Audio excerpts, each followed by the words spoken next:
Hello friends, आज के video में डिस्कस करने जा रही हूँ पोयम डोवर बीच को, जिसे लिखा है मैथ्यू आर्नोल्ड ने। पहले थोड़ी जानकारी मैथ्यू आर्नोल्ड की दे दूँ। उनका जन्म हुआ था 24 दिसंबर 1822 को। काफ़ी अलग अलग प्राइजेज़ मिले उन्हें, जिनमें न्यूडिंगेट प्राइज़ जो उन्हें मिला था 1843 में। उनकी मृत्यु हुई थी लिवरपूल में 15 मई 1888 को। उनकी कविताओं के पहले वॉल्यूम का नाम था the stray reveller and other poems. ये भी ध्यान रखिएगा 1 नंबर के लिए। कि ये जो प्रेजेंट पोएम है डोवर बीच, ये आई थी उनके कलेक्शन न्यू पोएम्स में, और इसे लिखा गया था 1867 में। ये भी ध्यान रखिएगा।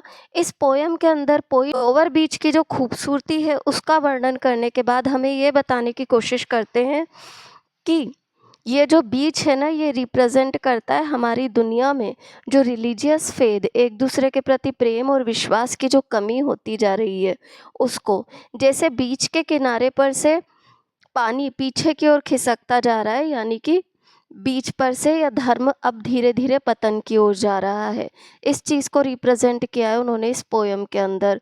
सोफोक्लीज का एग्जाम्पल देते हैं। सोफोक्लीज एक यूनानी पोइट थे, और सोफोक्लीज ने भी कुछ इसी प्रकार के विचार रखे हैं और प्रस्तुत किए हैं अपने लेखों के अंदर, कि उन्होंने भी यूनान के किनारे पर बैठ कर के कुछ इसी प्रकार की बातों को महसूस किया था कि धर्म और प्रेम और विश्वास इस दुनिया से दूर जाता चला जा रहा है। पोयम के अंदर लास्ट में वो अपनी बिलवेड से कहते हैं कि चलो ये दुनिया जैसी भी है उसे तो हम ऐसी ही रहने देते हैं, पर एक दूसरे के प्रति हमेशा सच्चे रहने का हम वादा करते हैं। इस तरीके से वो पोयम को एंड करते हैं। दुनिया का कंपैरिजन उन्होंने बहुत प्यारा किया है, जब वो कहते हैं कि ये दुनिया एक अंधियारा युद्ध का मैदान है, जहाँ पर दो सेनाएं लड़ रही है और उन्हें ये तक नहीं पता है कि वो जिस पर प्रहार कर रहे हैं वो उनका मित्र है या शत्रु। तो इस तरीके के जो कंपैरिजन है पोयम में, वो बहुत प्यारे हैं। तो देखते हैं पोयम को। Sea is calm tonight. समुद्र आज कैसा है? शांत है। Calm tonight. The tide is full. और लहरें अपने पूर्णता पर हैं। Tide is full. The moon lies fair. चंद्रमा बिल्कुल खूबसूरत चमक रहा है। The moon lies fair. चंद्रमा बड़ा ही खूबसूरत चमक रहा है। Upon the straits. स्ट्रेट्स यानी लहरें। लहरों के ऊपर जो चंद्रमा की चमक है वो बड़ी ही खूबसूरत है। On the French coast the light gleams and is gone. France का किनारा जो यहाँ से दिख रहा है ना, वहाँ पर रोशनी आती है, चमकती है, एंड इज गोन और चली जाती है। पहले नेचुरल सीनरी का पोइट वर्णन कर रहा है, उसके बाद फिर अपनी पर्सनल फीलिंग्स को वो बताएगा। The cliffs of England. England की जो चट्टाने हैं समुद्र किनारे की, क्लिफ्स यानी समुद्र किनारे जो तिरछी चट्टाने होती हैं वो। Cliffs of England stand glimmering. चमकती हुई खड़ी हैं ये चट्टाने। और कैसी है? वास्ट, विशाल। Out in the tranquil bay. बाहर की ओर जो वो शांत खाड़ी है। आउट बाहर की ओर, ट्रैंक्विल शांत।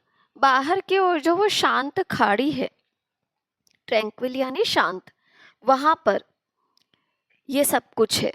कम टू द विंडो। फिर अपनी बिलवेड से कहता है लो खिड़की के पास आ जाओ। Sweet is the night air. देखो रात की हवा कितनी प्यारी है।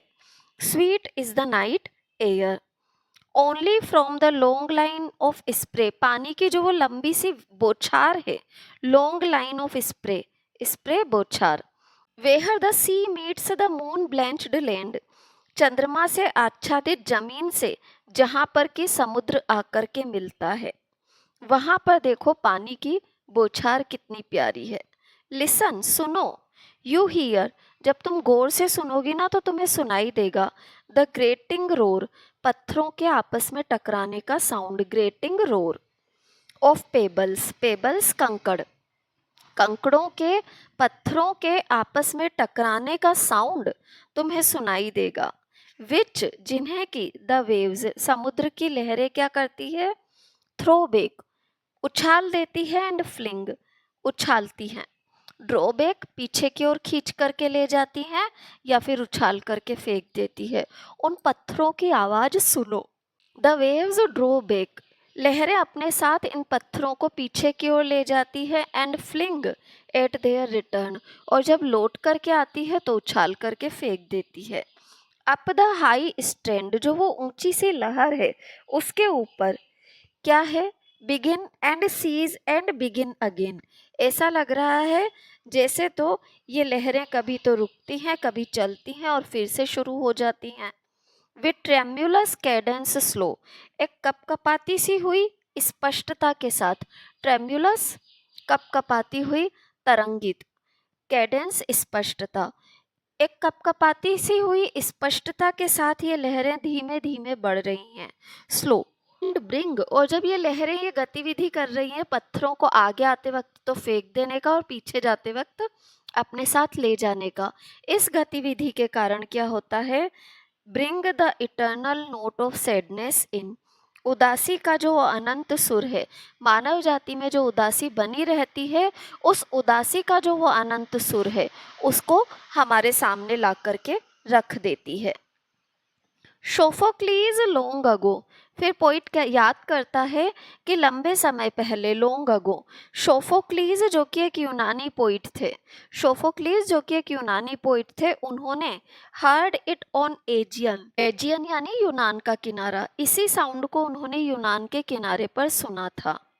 एंड इट ब्रोट, और इस साउंड को सुनने के बाद क्या हुआ था, इनटू हिज माइंड, उनके दिमाग में आया था, द टर्बिड एब एंड फ्लो, तूफानी उतार चढ़ाव, टर्बिड तूफानी, एब एंड फ्लो उतार चढ़ाव, तूफानी उतार चढ़ाव उनके दिमाग में आया था। किस बात का, ऑफ ह्यूमन मिजरी, मनुष्य के दुख का।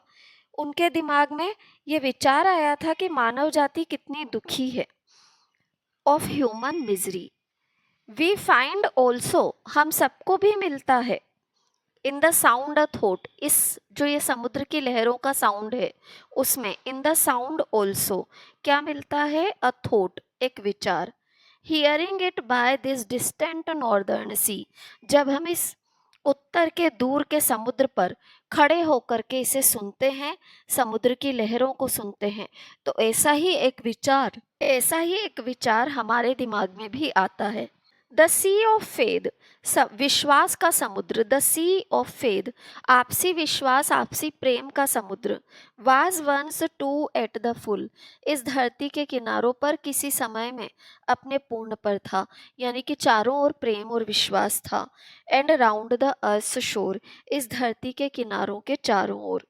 ले लाइक द फोल्ड्स, ऐसे छाया हुआ था जैसे तो परत हो, ऑफ अ ब्राइट गर्डल, एक कमर पर बांधे जाने वाले आकर्षक वस्त्र की, फल्ड जो कि लहरा रही हो। कमर पर बांधा जाने वाला आकर्षक वस्त्र जिस तरीके से फैलता है, लहराता है, ठीक उसी प्रकार से वफादारी का ये समुद्र इस दुनिया पर लहरा रहा था। बट नाउ, पर आज क्या है, आई ओनली हियर, मुझे केवल सुनाई देती है, इट्स मेलंकोली, इसका उदासी से भरा साउंड। लॉन्ग विड्रोइंग रोर, लंबे समय पहले ये विश्वास का समुद्र पीछे की ओर विड्रॉ कर गया है, विड्रोइंग पीछे हटना, निकाल लेना खुद को। तो बोलता है पोइट कि विश्वास का ये समुद्र तो लंबे समय पहले ही इस धरती से चला गया है, मुझे सुनाई देता है इसके पीछे जाने का sound. Retreating to the breath of night wind, ऐसा लगता है जैसे तो ये पीछे की ओर बढ़ रहा है, और कहाँ खो रहा है जाकर के, रात की हवा की सांसों में कहीं जाकर के खो रहा है, यानी कि रात की हवा में पता नहीं कहाँ जाकर के ये विश्वास और प्रेम का जो समुद्र था वो खो गया। Down the vast vast edges drear, भयानक जो किनारे हैं, ड्रेयर यानी भयानक, एजेस यानी किनारे, वास्ट यानी विशाल, विशाल जो विस्तृत और भयानक किनारे हैं। And naked shingles of the world, और इस धरती की नग्नता को, यह मनुष्य की इस दुनिया की नग्नता को प्रकट करने वाले जो पत्थर हैं, वहां तक कहीं जाकर के छुप करके बैठ गया है ये विश्वास का समुद्र। कहने का तरीका है, पोइट ये बताना चाह रहे हैं कि अब इस दुनिया में विश्वास नहीं रहा है, अब तो केवल क्या है, विस्तृत किनारे हैं जो कि बिल्कुल भयानक लग रहे हैं, क्योंकि किनारों पर से पानी पीछे हट गया है, और जब पानी पीछे हटा है तो इस दुनिया की नग्नता या गंदगी के कई पत्थर इस धरती पर छोड़ करके पीछे हट गया है। अब पोइट आगे अपनी बिलवेड से रिक्वेस्ट करते हैं, बोलते हैं, ए लव, ए लव, ओ मेरी प्रेमिका या मेरे साथी, late us be true. Poet कहता है कि हम दोनों तो एक दूसरे से वादा कर लें। लेट अस बी ट्रू, चलो हम दोनों तो एक दूसरे के प्रति कैसे हो जाएं, सच्चे। ट्रू टू वन अनदर, एक दूसरे के प्रति हम सच्चे हो जाएं। फॉर द वर्ल्ड, क्योंकि ये जो दुनिया है, which seems to lie before us, ये दुनिया जो कि हमारे सामने है, lie before us, like a land of dreams, ये दुनिया कैसी है, सपनों की दुनिया जैसी। Ah love let us be true, अपनी बिलवेड से कह रहे हैं चलो हम सच्चे हो जाएं, टू वन अनदर, एक दूसरे के प्रति। फॉर द वर्ल्ड, क्योंकि ये दुनिया, which seems to lie before us, जो कि हमारे सामने पड़ी हुई है या हमारे सामने है, is like a land of dreams, वो सपनों की दुनिया जैसी है। सो वेरियस, इसमें बड़ी विविधता है। सो ब्यूटीफुल, काफ़ी खूबसूरती है। सो न्यू, और बिल्कुल नई है ये दुनिया। हेथ रियली, पर इस दुनिया में रियली, वास्तव में, नाइदर जॉय, ना तो खुशी है, नोर लव, ना प्रेम है, नोर लाइट, ना ही रोशनी है, नोर सर्टिट्यूड, ना ही विश्वास है, सर्टिट्यूड आश्वासन, विश्वास, नोर पीस, इस धरती पर शांति भी नहीं है, नोर हेल्प फॉर पेन, और दर्द की स्थिति में मदद भी इस धरती पर नहीं है। एंड वी आर हियर, और हम यहाँ इस धरती पर हैं, as on a darkling plain, जैसे तो हम किसी अंधियारे मैदान पर फंस गए हों, वैसे खड़े हैं हम इस धरती के ऊपर। स्वेप्ट विद कंफ्यूज्ड अलार्म्स, ये धरती जो कि प्रभावित है, स्वेप्ट विद से प्रभावित होना, कंफ्यूज्ड उलझे हुए, आपस में उलझे हुए जो अलार्म हैं, ऑफ स्ट्रगल एंड फ्लाइट, संघर्ष करने के और भाग जाने के, उन अलार्मों के कारण ये धरती क्या है, कंफ्यूज हो गई है। वेहर इग्नोरेंट आर्मी, अब इस अलार्म जहाँ पर बज रहा है वहाँ पर क्या है, वहाँ पर अज्ञानी सेनाएं हैं। अज्ञानी सेनाएं क्यों बोल रहा है, क्योंकि एक सैनिक को दूसरे सैनिक का इस अंधेरे में चेहरा नहीं दिख रहा, बस वो वार कर रहे हैं, युद्ध छिड़ चुका है तो वार कर रहे हैं अंधेरे में, और हो सकता है अंधेरे में वार कर रहे हैं तो अपने साथी पर ही वार कर बैठें।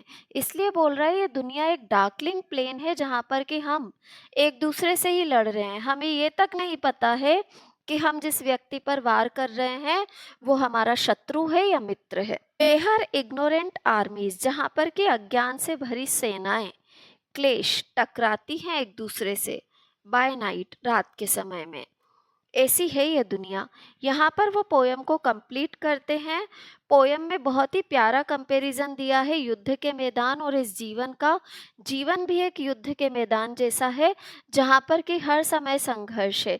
हमारे लिए ये निर्णय कर पाना कि कौन हमारा मित्र है कौन हमारा शत्रु, ये तक काफ़ी मुश्किल हो गया है। ऐसी ही ये धरती है जैसा कि युद्ध का मैदान होता है जो कि अंधेरे से भरा हुआ है। यहाँ पर वो पोयम को कंप्लीट करते हैं। यहीं पर मैं अपने पोयम के वीडियो को कंप्लीट करती हूँ। वीडियो अच्छा लगा हो तो चैनल को लाइक, सब्सक्राइब और शेयर ज़रूर करें। Thank you everyone.